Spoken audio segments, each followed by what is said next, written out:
नमस्कार दोस्तों, मैं अखिल सिंह स्वागत करता हूं आपके अपने यूट्यूब चैनल सेटअप जीके में।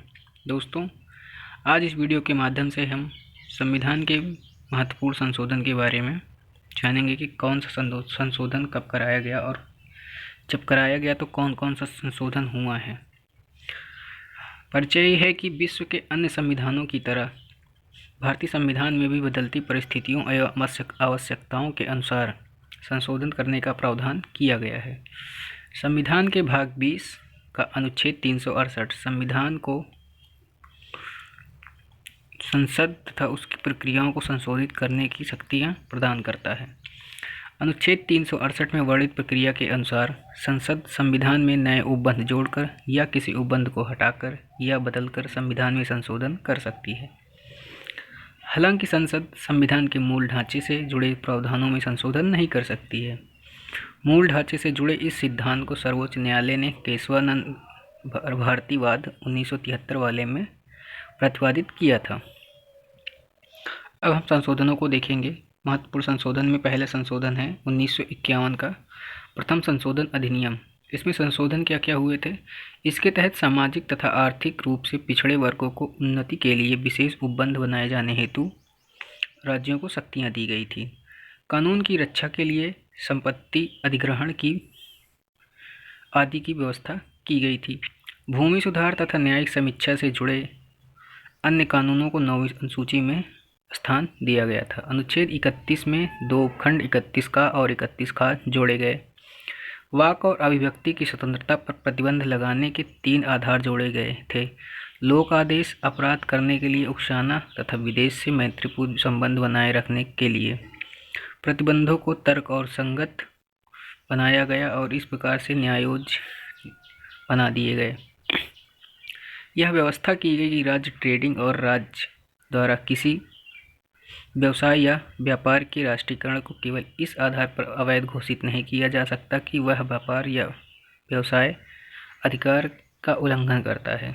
उसके बाद चौथा संशोधन अधिनियम 1955। संशोधन क्या क्या हुए कि निजी संपत्तियों के अनिवार्य अधिग्रहण के स्थान पर दिए जाने वाले भत्ते क्षतिपूर्ति की मात्रा को न्यायालयों में जांच के दायरे से बाहर कर दिया गया। राज्य को किसी भी व्यापार का राष्ट्रीयकरण करने का अधिकार दिया गया या प्राधिकृत किया गया। 9वीं अनुसूची में कुछ और कानून अधिनियम जोड़े गए। अनुच्छेद 31 कानूनों का संरक्षण के दायरे में विस्तृत किया गया। उसके बाद आता है 7वां संशोधन अधिनियम। कारण क्या था कि यह संशोधन राज्य पुनर्गठन आयोग की रिपोर्ट को तथा राज्य पुनर्गठन अधिनियम 1965 को लागू करने के लिए संशोधित किया गया था। संशोधन में क्या क्या हुआ? द्वितीय और 7वीं अनुसूची में संशोधन किया गया। राज्य के 4 वर्गों की समाप्ति भाग खा, गा और घा की गई। इसके स्थान पर 14 राज्यों एवं 6 संघशासित प्रदेशों को स्वीकृति दी गई थी। उच्च न्यायालय के न्याय क्षेत्र का विस्तार संघशासित प्रदेशों तक किया गया। 2 या 2 से अधिक राज्यों के लिए एक कॉमन उच्च न्यायालय की स्थापना की व्यवस्था की गई। उच्च न्यायालय में अतिरिक्त एवं कार्यकारी न्यायाधीशों की व्यवस्था की गई। 9वां संविधान संशोधन अधिनियम 1960। कारण क्या था? भारत और पाकिस्तान की सरकारों के बीच हुए समझौते के अनुसरण में पाकिस्तान को कतिपय राज्य क्षेत्रों का हस्तांतरण करने की दृष्टि से यह संशोधन किया गया। इस समझौते के पश्चात संघ ने इस मामले को उच्चतम न्यायालय के पास भेजा। न्यायालय ने यह निर्णय दिया कि अनुच्छेद 3 के तहत किसी भी राज्य के भूक्षेत्र को घटाने की संसद की शक्ति भारत के किसी भी भूभाग को किसी दूसरे देश को सौंपने के मामले में लागू नहीं होती है। अतः किसी भारतीय भूभाग को अनुच्छेद 368 के तहत संविधान में संशोधन करके ही किसी विदेशी राज्य को सौंपा जा सकता है। संशोधन क्या हुआ था? पश्चिम बंगाल में स्थित बेरूवादी संघ राज्य क्षेत्र को भारत पाकिस्तान समझौते 1958 के तहत पाकिस्तान को सौंप दिया गया। 10वां संशोधन 1961 जो उसमें हुआ दादरा और नगर हवेली को भारतीय संघ में जोड़ा गया था। 11वां संविधान संशोधन उपराष्ट्रपति के निर्वाचन प्रक्रिया में बदलाव किए गए। इसमें संसद के दोनों सदनों की संयुक्त बैठक की बजाय निर्वाचन मंडल की व्यवस्था की गई थी। राष्ट्रपति या उपराष्ट्रपति के निर्वाचन को उपयुक्त निर्वाचन मंडल में रिक्तता के आधार पर चुनौती नहीं दी जा सकती थी। 12वां संविधान संशोधन अधिनियम संशोधन ये हुआ था कि गोवा और दमन दीव को भारतीय संघ में शामिल किया गया था। 13वां संविधान संशोधन 1962।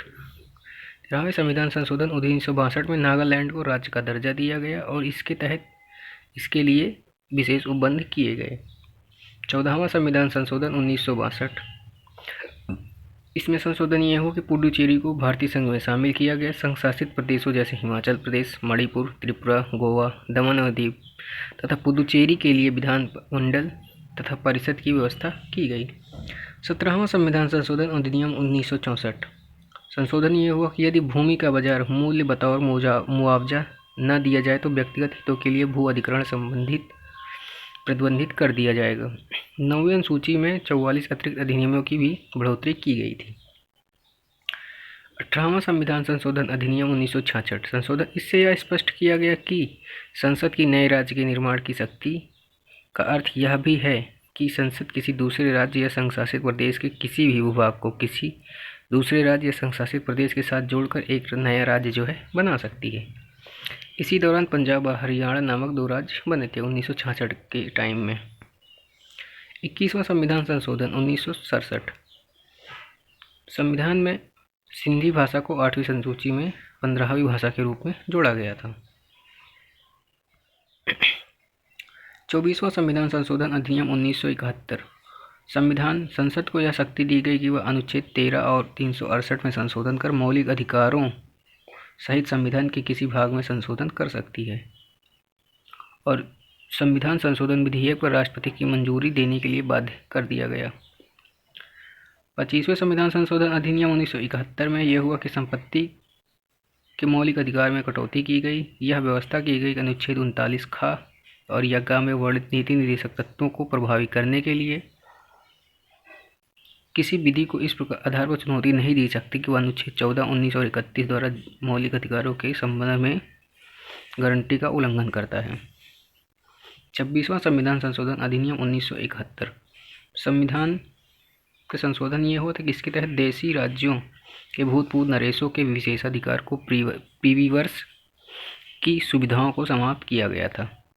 31वां संविधान संशोधन आया था। इसका कारण क्या था कि वर्ष 1971 में की जनगणना के तहत भारत की जनसंख्या में वृद्धि दर्ज की गई थी और संशोधन ये हुआ था कि लोकसभा की सीटों की संख्या 525 से बढ़ाकर 545 कर दिया गया था।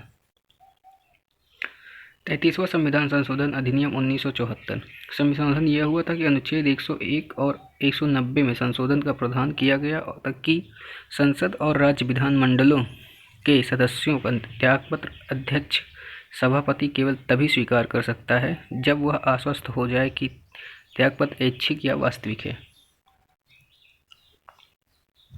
35वां संविधान संशोधन अधिनियम 1975। संविधान में संशोधन ये किया गया कि सिक्किम को दिए गए संरक्षित राज्य के दर्जे को समाप्त कर दिया गया तथा उसे भारतीय संघ में एक सह राज्य का दर्जा दिया गया। 10वीं अनुसूची को जोड़ा गया और उसमें सिक्किम को भारतीय संघ में शामिल करने संबंधित नियम और शर्तें स्पष्ट की गई। 36वां संविधान संशोधन अधिनियम 1975 जिसमें सिक्किम को भारतीय संघ का पूर्ण राज्य बनाकर 10वीं अनुसूची को समाप्त कर दिया गया। 38वां संविधान संशोधन 1975 में हुआ। संशोधन यह हुआ कि राष्ट्रपति द्वारा आपातकाल की घोषणा को गैर वादयोग बना दिया गया। राष्ट्रपति, राज्यपाल एवं केंद्र शासित प्रदेश के प्रशासकों द्वारा जारी अध्यादेशों को गैर वादयोग बना दिया गया। राष्ट्रपति को विभिन्न आधारों पर राष्ट्रीय आपातकाल की घोषणा करने की शक्तियाँ दी गई। इसी के साथ ही हमारा पहला लेक्चर समाप्त होता है और इसके आगे के संशोधन को जानने के लिए बने रहिए अगली वीडियो में, और अगली वीडियो हम कल डालेंगे। इसी के साथ वीडियो की समाप्ति होती है। आपको वीडियो कैसी लगी ये ज़रूर बताइए कमेंट सेक्शन में। धन्यवाद।